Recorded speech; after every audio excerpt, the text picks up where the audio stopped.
Et l'invité politique et ministre, député réélu de Seine-et-Marne, anciennement en charge des relations avec le Parlement, Franck Riester, bonjour. Bonjour. J'imagine que vous avez lu la lettre du président de la République qui, allez, je résume, appelle au compromis, temporise, explique que tous les partis ont une responsabilité et qu'ils doivent entendre la volonté des Français, avec une autre phrase, personne n'a gagné. Est-ce que vous partagez ce constat ? Personne n'a gagné dimanche soir ? Oui, je pense que la lettre du président qui fixe la ligne est frappée au coin du bon sens. Il n'y a pas de majorité. Ceux qui ont le plus perdu de députés, c'est pas dans sa lettre, mais moi je vous le dis, c'est la majorité. Donc nous on a perdu, ça c'est clair, ces élections.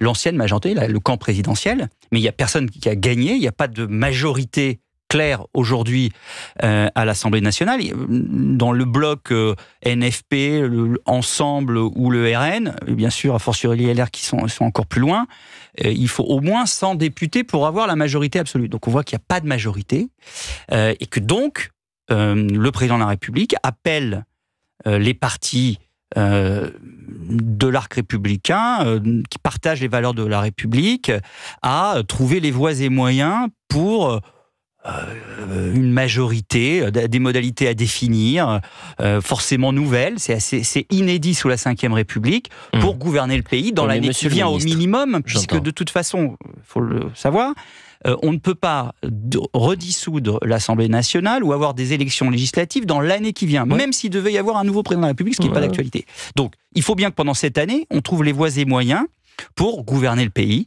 chacun restant avec son identité, mais se rassemblant autour d'un certain nombre de projets, un certain nombre de réformes, un certain nombre de décisions au service des priorités de nos compatriotes qu'on connaît. Il suffit de passer une journée sur le terrain.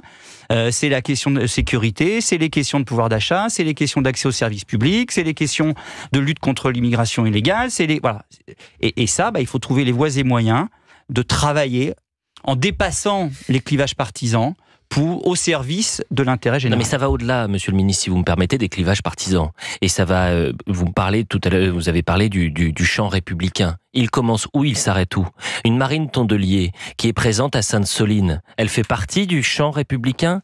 Une Sandrine Rousseau, avec les propos qu'elle a pu tenir sur la police, ou alors Hugo Bernalicis de la France Insoumise, ils font partie du champ républicain ? Donc ça est une question, en fait il faut être très concret. J'ai l'impression qu'il y en a un qui est clair, il s'appelle Gérald Darmanin, lui il dit il n'y aura jamais d'alliance avec la France Insoumise et ensuite avec des gens comme Sandrine Rousseau ou Marine Tondelier. Regardez le communiqué du groupe des élus Ensemble pour la République Renaissance qui vient de faire un communiqué. Oui, pour les sociodémocrates. Voilà, mais c'est quoi les sociodémocrates ?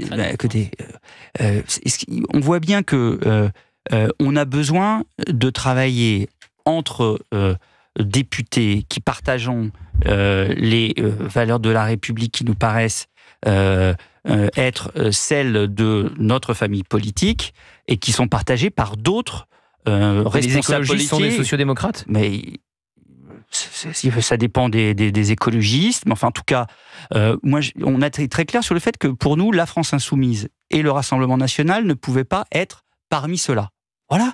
Après, on va travailler, on va voir quels sont les éléments qui peuvent être partagés. Les communistes sont des sociodémocrates ? On va voir avec celles et ceux qui partagent les éléments de projet avec lesquels on peut travailler. Est-ce que les communistes sont d'accord avec nous qui est de dire nous on veut pas d'augmentation d'impôts ? Je suis pas certain. Non, je suis pas certain, oui. Bon, donc voilà, donc il y a des éléments où on peut pas travailler avec des gens qui sont vraiment en orthogonaux par rapport à ce qui nous fait le vivre ensemble et ce qui fait la République. Quand la France Insoumise dit les chefs d'entreprise sont des parasites, dit la police tue, dit le Hamas c'est pas une organisation terroriste, c'est plutôt des résistants. Ça pour nous c'est pas dans le champ républicain. Oui, quand le Rassemblement National pointe toujours la différence entre Français, classe, il trie les Français en fonction de leur origine. Ça ce n'est pas acceptable pour nous. Donc après avec les autres, il faut regarder. Que ce soit d'ailleurs dans les structurations de groupe ou peut-être des individualités, comment nous arrivons à bâtir les modalités d'une action au moins dans l'année qui vient au service de notre pays. Juste une chose, lorsque vous parlez du Hamas, c'est très intéressant. Dans la première négociation et le premier accord du nouveau Front populaire, le Hamas n'était pas qualifié de groupe terroriste. Oui, en revanche, dans ce programme, le nouveau Front populaire, les actes qui ont été commis le 7 octobre étaient du terrorisme. Donc en fait, on est du côté du nouveau Front populaire, on ergote pour savoir ce qui s'est passé le 7 octobre et surtout si le Hamas est un groupe terroriste. Mais fermons cette parenthèse. Ce qui m'intéresse sur l'information, attendez Gabriel Cluzel, il y a une information qui est importante également du côté de la Macronie, vous l'avez dit, il y a eu cette défaite, ça tangue fort, très fort. Il y a un symbole, Sacha Houlier, l'un des proches d'Emmanuel Macron, élu de la Vienne sous l'étiquette Ensemble, qui refuse de siéger dans votre groupe. Soit il va former un groupe social-démocrate, soit il va aller dans un groupe déjà formé. Est-ce que pour vous, c'est un coup dur? Qu'est-ce que vous pensez de Sacha Houlier qui dit « Les amis de Renaissance, merci, au revoir ». Écoutez, on a eu 2 chocs politiques, les élections européennes et les élections législatives. C'est normal et logique que ça tangue un peu au sein de notre organisation. Nous sommes partis en campagne sous une étiquette, l'étiquette Ensemble pour la République, autour d'un projet porté par le Premier ministre. La logique veut que on se rassemble dans un groupe pour porter ça. Après, Sacha Houlier est en responsabilité, prend sa décision en responsabilité. Je pense qu'il sera isolé. On verra bien. Nous sommes en train de bâtir les conditions d'une gouvernance de notre groupe, les conditions de travail avec d'autres forces politiques au sein du camp présidentiel et plus largement pour, dans l'année qui vient, au minimum, régler d'une façon concrète les problèmes de nos compatriotes. J'entends. C'est ça. Monsieur le ministre, vous connaissez peut-être pas la règle dans cette émission, mais je n'ai pas le pouvoir. Ce sont les auditeurs qui ont le pouvoir. Oui. Ils appellent 01 80 20 C'est les mêmes 39, règles, c'est les mêmes règles pour les élections législatives.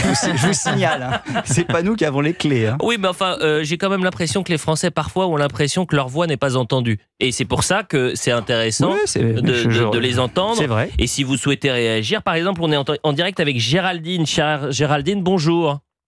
Bonjour Elliot. Bon, c'est vous qui avez le pouvoir, moi je le dis. Aujourd'hui, vous souhaitez, chère Géraldine, réagir. Pourquoi? On est avec Monsieur le ministre, peut-être que vous avez une question à lui poser d'ailleurs. J'ai une petite question, savoir pourquoi nous, on est considérés comme des sous-patriotes. Moi j'ai 57 ans, j'ai travaillé toute ma vie depuis l'âge de 20 ans, j'ai eu 4 enfants, j'ai été veuve à 26 ans, je n'ai jamais été au chômage. Je n'ai jamais demandé quoi que ce soit à la France, à part les allocations familiales qui m'ont été accordées pour mes 4 enfants quand je me suis retrouvée veuve. Alors je voudrais savoir pourquoi aujourd'hui on nous prend pour des sous-patriotes. Non, Monsieur moi le ministre, je ne prends évidemment pas l'auditrice et les éventuels électeurs, et les électeurs du Rassemblement national pour des sous-patriotes. C'est simplement, je ne confonds pas les électeurs et les responsables du parti politique. Je considère que ce parti politique a dans son ADN, porte dans son ADN la division des Français, porte dans son ADN des choses qui ne permettent pas la cohésion nationale et la cohésion sociale. Et donc, je combats les responsables de ce parti. Pour autant, vous savez, moi, j'ai vu pendant toute la campagne électorale, et je les connais depuis toujours, puisque j'habite cette circonscription, la 5e de Seine-et-Marne, depuis toujours, des gens qui votent RN et qui doivent être entendus. Et on les entend sur la demande de sécurité, sur la demande que le travail paye davantage, sur la question de pouvoir d'achat, finalement de justice sociale, de justice, que celles et ceux qui polluent la vie embêtent la vie de nos compatriotes, ou perturbent la vie de nos compatriotes au quotidien, soient davantage sanctionnés plus rapidement. Tout ça, je l'entends et je le partage. Pour autant, j'estime que l'ADN de ce parti est un ADN qui est un ADN d'extrême droite et qui divise les Français au lieu de les rassembler. Voilà. Après, ils sont élus, ils sont dans l'Assemblée nationale, ils représentent leurs électeurs et bien évidemment, il ne s'agit pas de dire qu'ils n'ont pas la possibilité d'être dans cette Assemblée nationale. Il s'agit de dire avec qui nous on veut travailler pour porter une majorité. Mais on estime que c'est pas avec le Rassemblement national qu'on pourrait le faire. Vous entendez également. Et moi, depuis maintenant une dizaine de jours, on a les auditeurs en direct pour beaucoup, sont heurtés. C'est-à-dire que depuis la campagne des législatives, on entend que c'est le retour de la peste brune, que des factions, pour les européennes, des factions de pro-Poutine vont arriver à Bruxelles, que c'est les héritiers de Vichy, que c'est l'esprit munichois. Donc moi, je pense à l'électeur du Rassemblement national. Je me dis, mais mince, qu'est-ce qu'il doit penser en mettant RN dans l'urne? Est-ce que lui aussi participe à ce mouvement fascisant qui démarre? Comptez pas sur moi pour stigmatiser les électeurs, mais simplement quand vous avez clairement un certain nombre de candidats RN qui ont des liens avérés avec la Russie de Vladimir Poutine, quand vous en avez qui ont des propos antisémites, quand vous en avez qui clairement pointent du doigt l'étranger parce qu'il est étranger, quand vous avez le Rassemblement national lui-même qui dit moi je fais la différence entre des binationaux et les nationaux qui n'ont pas d'autre double nationalité, c'est-à-dire en triant les citoyens français en fonction d'un certain nombre de critères.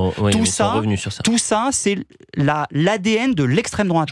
Et donc, ça, je le combats. Et donc, j'ai pas envie de bâtir une majorité pour notre pays avec eux. Comme je n'ai pas envie de bâtir une majorité avec la France insoumise, qui clairement est sortie du champ, à mon avis, républicain tel que je l'imagine, avec les propos d'un certain nombre de responsables politiques, à commencer par le chef de la France insoumise. Et c'est là, pardon, mais j'insiste, c'est aussi la raison pour laquelle je ne souhaite pas non plus ne pas faire la différence entre les responsables de la France insoumise et les électeurs de la France insoumise, que je ne stigmatise pas plus que les électeurs du Rassemblement national. Monsieur le ministre, Franck Riester est avec nous donc en direct jusqu'à 18h. Si vous souhaitez réagir comme Géraldine, qu'on salue et qu'on remercie, merci pour ce poignant témoignage, Géraldine.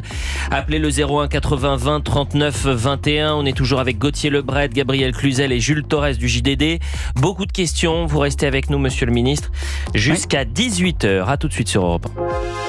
16h-18h, Elliott Deval sur Europe 1. Elliott Deval sur Europe 1. 17h17 très précisément sur Europe 1. On est toujours en direct jusqu'à 18h. Autour du plateau, Gauthier Lebret avec Gabriel Cluzel, Jules Torres, notre invité jusqu'à 18h.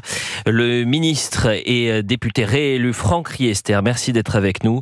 Alors on parle beaucoup de François Hollande à Matignon. Certains plaident pour Jean-Louis Borloo. Vous avez été, je le rappelle, maire de Coulommiers pendant près de 10 ans. Vous avez été membre de l'UMP, vous avez fondé ensuite Agir. Vous êtes député depuis 2007, ministre de la Culture, des Relations avec le Parlement, du Commerce extérieur. Vous parlez aussi bien au centre qu'à la gauche, mais également à la droite. Et si la solution, c'était vous, monsieur le ministre? Franchement, je crois que c'est pas une question d'homme, hein. Là, pour l'instant, ou de femme. La question, c'est d'abord de se retrouver autour d'un programme de priorité dans l'année qui vient au minimum pour régler les problèmes concrets de nos compatriotes. Voilà. Et je pense que c'est tout à fait à notre portée. Enfin, c'est ce qui se passe dans les autres parlements européens, les autres parlements de démocratie. Quand il n'y a pas de majorité claire, on se met autour de la table, entre ceux qui acceptent de travailler ensemble, parce qu'ils partagent l'essentiel des valeurs de la République ou du fonctionnement de leur démocratie, et qui essayent de trouver des points de convergence, qui ne veut pas forcément dire être mou du genou, hein, mais des points de convergence pour régler concrètement les problèmes des Français. Est-ce qu'on peut, par exemple, se mettre d'accord, voir quels sont, à court terme, un certain nombre de modalités pour améliorer le pouvoir d'achat de nos compatriotes, sur la question des impôts, sur la question de la rémunération du travail, de la fiscalité sur le travail.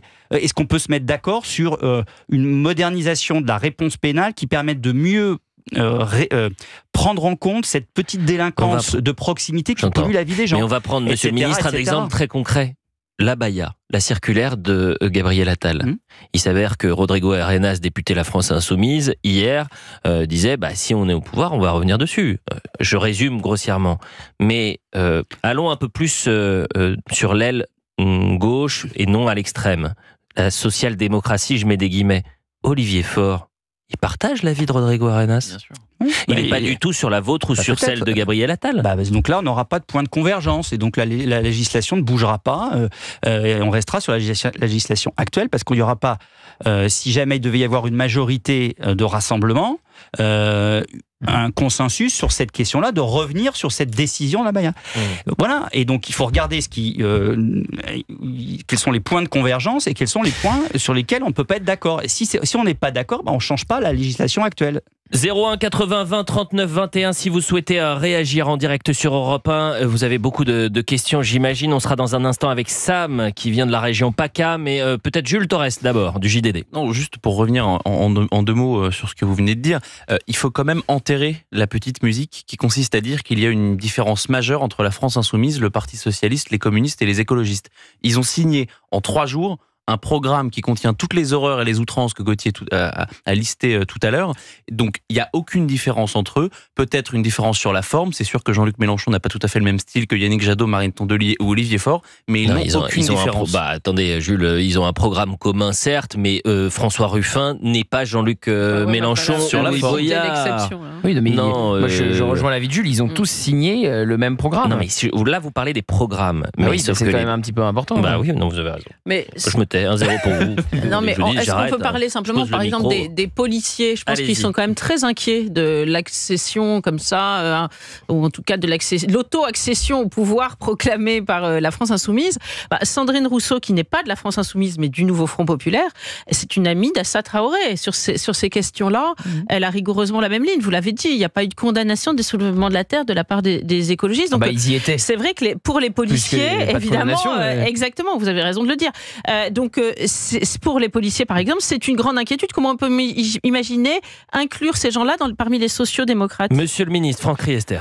Ça sera effectivement à chaque député, en son âme et conscience, face à ses responsabilités, de se dire, est-ce que, pour ceux qui font partie du Nouveau Front Populaire, est-ce que je me désolidarise à un moment donné de ce projet-là pour essayer de porter quelque chose qui me paraît essentiel pour l'avenir de mon pays, avec le bloc central du camp présidentiel et peut-être avec certains LR et des divers droite et divers gauche. Voilà, c'est cette question-là et on verra chacun face à ses responsabilités.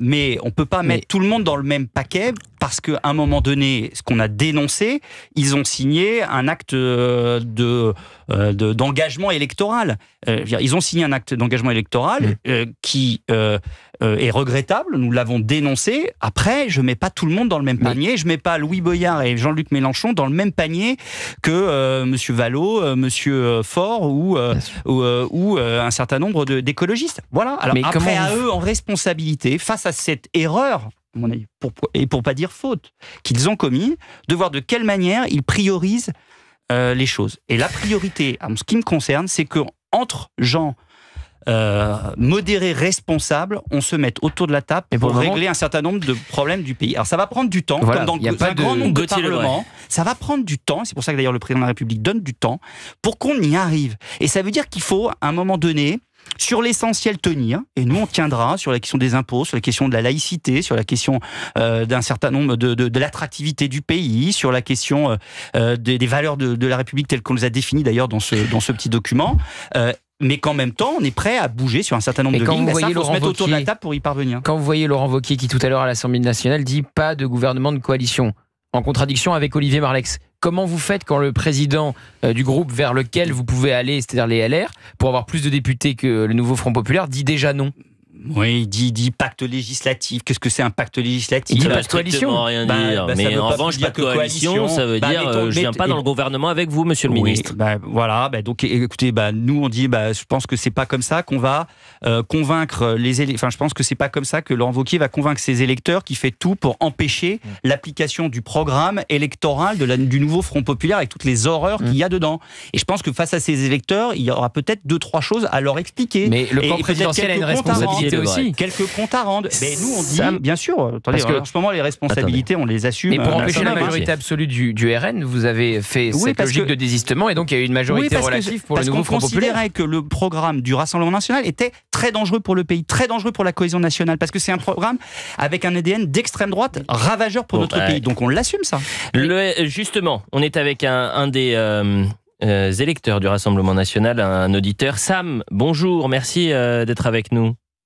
Bonjour à vous. Comment ça va? Comment allez-vous? Vous appelez de la région PACA, il paraît qu'il fait très chaud en ce moment-là. Ah oui, c'est le cas, oui. Bon, on est avec le ministre Franck Riester. D'abord, peut-être une réaction sur tout ce qu'on vient de dire. On a parlé de cette lettre d'Emmanuel Macron qui appelle à temporiser, qui appelle au grand compromis, peut-être un gouvernement pluriel. Et puis, si vous avez une question au ministre, allez-y. Ok.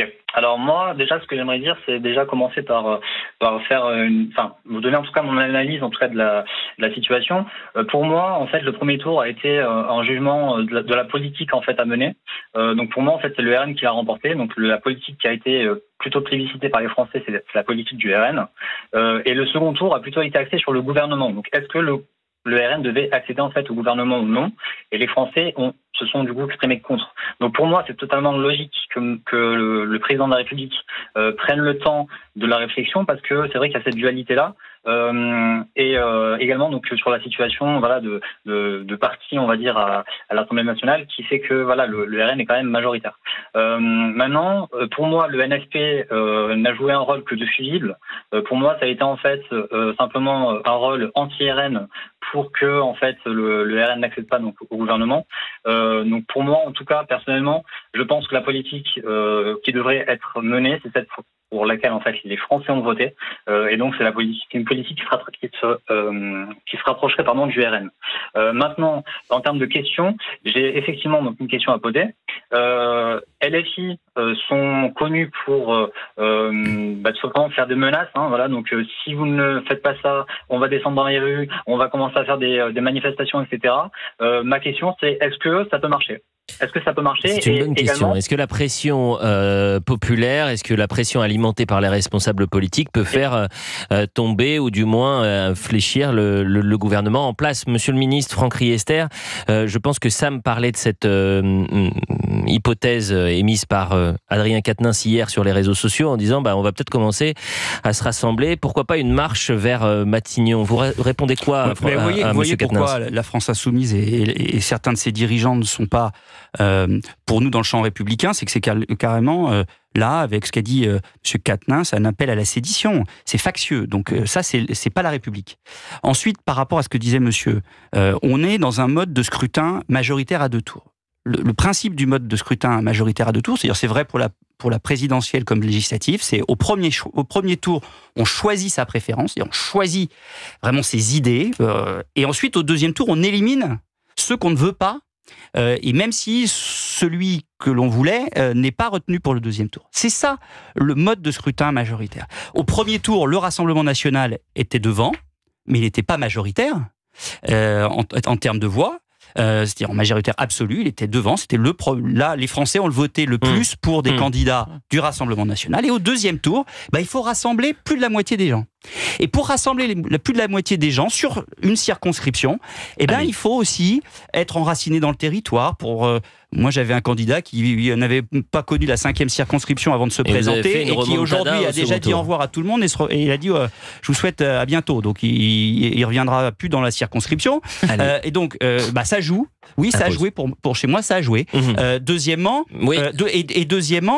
des gens qui rassemblent autour d'un commun qui est partagé par des gens qui au premier tour partageaient peut-être pas exactement vos idées, mais qui se retrouvent dans un deuxième tour autour de votre candidature. Je vous presse un peu parce que c'est chirurgical la radio, c'est à la seconde près les pauses. On se retrouve à 17h30 pour évidemment poursuivre cet entretien avec vous, monsieur le ministre. On est en direct jusqu'à 18h sur Europe 1. 16h-18h, Eliott Deval sur Europe 1. 16h-18h, Eliott Deval sur Europe 1. De retour sur Europe 1 pour la suite du 16h-18h. Pour m'accompagner, Gauthier Lebret de CNews, Jules Torres du JDD, Gabriel Cluzel de Boulevard Voltaire, Franck Riester, député Ensemble Agir de Seine-et-Marne et ministre délégué au commerce extérieur, est avec nous depuis 17h et vous pouvez échanger avec les auditeurs. Vous êtes très nombreux à vouloir poser des questions à monsieur le ministre. 01 80 20 39 21. On est avec Franck. Bonjour Franck. Bonjour Eliott, bonjour monsieur le ministre. Vous nous appelez où, Franck? Je vous appelle de Lyon. Ah, vous nous appelez de... Donc Franck va poser une question à Franck Riester, monsieur le ministre. De Coulommiers. Bonjour monsieur le ministre. Bonjour monsieur. Vous avez une question à poser à monsieur le ministre? Oui, j'ai une question à poser à monsieur le ministre. Alors, avec la situation qui se présente, à savoir à peu près à 20-30 députés près, les mêmes forces pour la gauche, pour la droite, alors on va dire l'extrême gauche, l'extrême droite et le centre, avec à peu près à 20-30 députés près les mêmes forces, et étant donné que on voit bien qu'il y a aucune alliance qui est possible parce qu'ils s'entendent en réalité sur rien, Est-ce que vous ne pensez pas que la seule solution qui reste au président Emmanuel Macron, c'est de partir et de dire, écoutez, j'ai demandé la confiance aux Français, ils ne me l'ont pas accordé, là le pays, il est quand même difficilement gouvernable, c'est important de conserver la concorde, que le pays n'explose pas. Est-ce que vous ne croyez pas que pour le bien de tout le monde, pour une clarification, ça serait bien en fait qu'il s'en aille. On s'aperçoit, techniquement, pourquoi je vous pose cette question, parce qu'on s'aperçoit que au centre,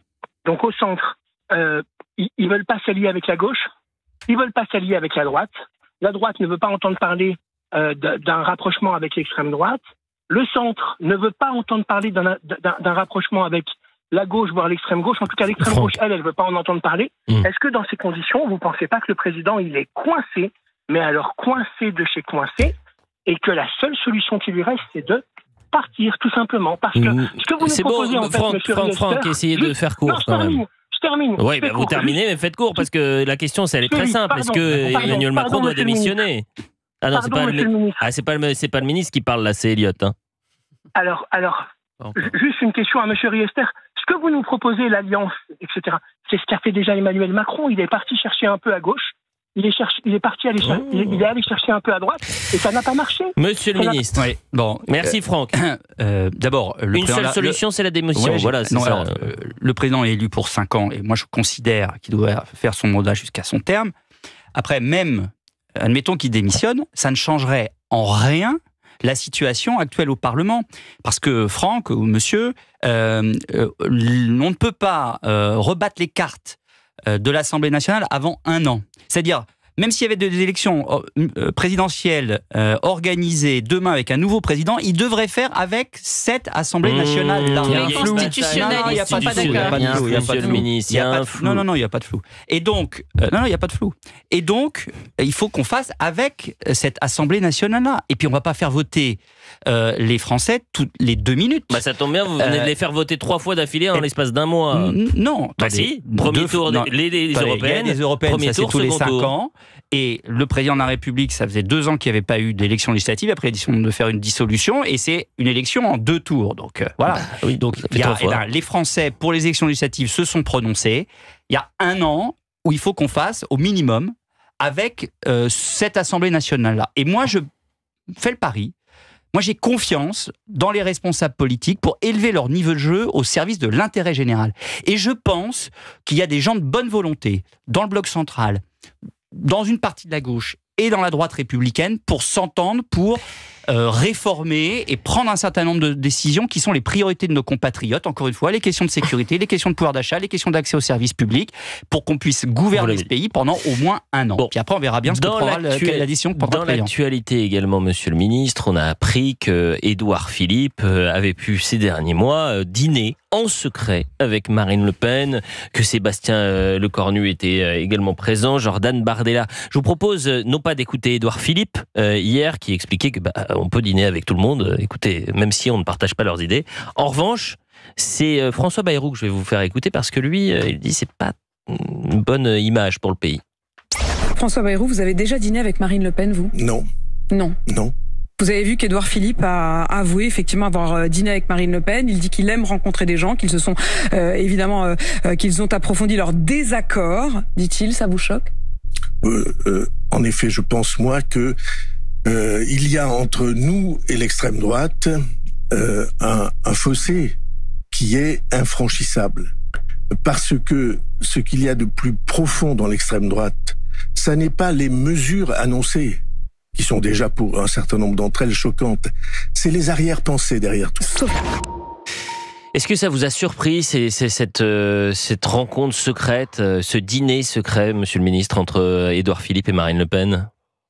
Peu importe si ça m'a surpris ou pas. En tout cas, moi, je n'aurais pas dîné avec Marine Le Pen. Voilà. Même en tant que ministre des Relations avec le Parlement. D'ailleurs, à me la reprocher.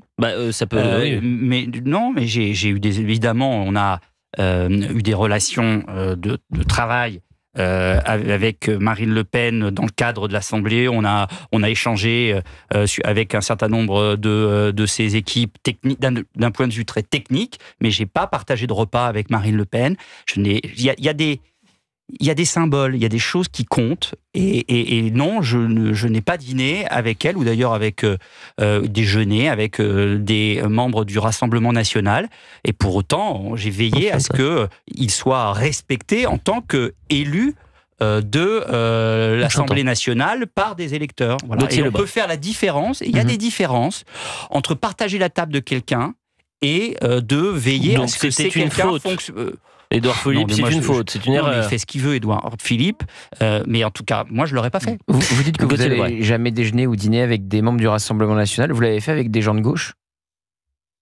Avec des gens de gauche, oui, je l'ai fait avec d'autres, avec des présidents de. Non, mais de par groupe. exemple Mathilde Panot. J'ai pas fait avec Mathilde Panot, non ? Ou Jean-Luc Mélenchon ? J'ai fait ni avec Mathilde Panot. Après, c'est vrai qu'on rentre. C'est très particulier comme question parce qu'on entre dans la police. Non, mais police de la non, mais parce que le problème, c'est qu'on nous a fait rentrer dans cette logique-là. Non, mais moi, je suis assez d'accord sur le fait. C'est pour ça que je dis, peu importe si je suis surpris ou pas. Enfin, chacun fait ce qu'il veut dans sa vie. Oui, mais vous aviez un rôle important. C'est pour ça que je vous dis ça. Vous étiez en charge. Vous m'avez interrogé quand j'étais ministre des Relations avec le Parlement. Oui.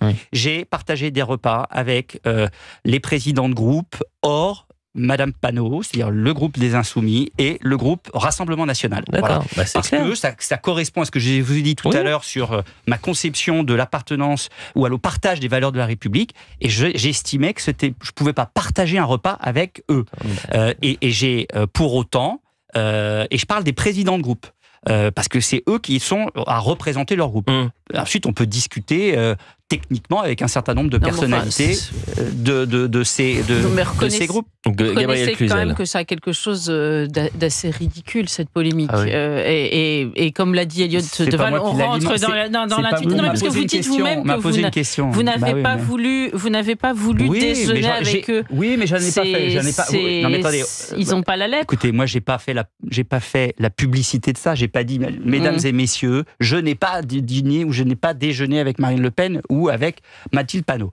Mais là, on m'apporte un sujet qui est qu'est-ce que vous en pensez ? Je dis, moi, j'aurais pas dîné avec elle. Et ensuite, on me dit, mais vous l'avez pas fait. Je dis, je l'ai pas fait. Mais vous voyez, ça va être de ma faute. Non, mais alors moi, je vais vous dire, c'est pas moi le fautif, c'est Gauthier Lebret. Moi, je vous responsable, c'est Gauthier Lebret. On pourrait inverser d'ailleurs, vu du point de vue des électeurs du Rassemblement national. Vous savez, tout le monde dit, oui, c'est choquant d'avoir vu Édouard Philippe déjeuner avec Marine Le Pen. Vous savez, je suis persuadée qu'il y a des électeurs du Rassemblement national qui se disent peut-être, la vérité, c'est que les Français s'en fichent. Que Marine Le Pen déjeune avec Édouard Philippe. Bien sûr. Parce que j'ai pas envie qu'elle rentre dans ces combines-là. Je l'aurais fait, je dis, je l'aurais pas fait. Il y a des choses plus importantes. Et on me dit, est-ce que je l'ai déjà fait en tant que ministre des Relations avec le Parlement ? Je vous dis non. Voilà, mais je n'ai pas fait. Je rappelle que Jean-Luc Mélenchon a assisté à l'anniversaire d'Éric Zemmour. Oui, mais ça n'a rien à voir. Attendez, c'est du même ordre. Non, la pause. Vous savez, il y a encore des pauses et ça sera la dernière et ensuite on est ensemble jusqu'à 18h. Ce qui est intéressant, c'est que au titre de ministre des Relations avec le Parlement, dans un contexte où vous y étiez de 2022 à 2024, donc c'était véritablement le cirque à l'Assemblée nationale, on a vu comment ça pouvait se passer. C'est intéressant de savoir quels étaient les rapports que vous pouviez avoir avec les membres du gouvernement, des autres partis, pardon. Et donc, c'était intéressant de vous poser la question. La police des dîners, franchement, je pense que les Français s'en fichent.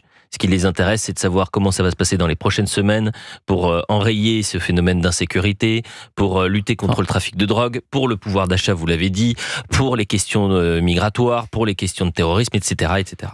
La pause, on revient dans un instant. Dernière partie, on aura encore pas mal de questions à vous poser, monsieur le ministre. Et on sera en direct avec les auditeurs, car dans cette émission, c'est vous qui avez la main et le contrôle. À tout de suite.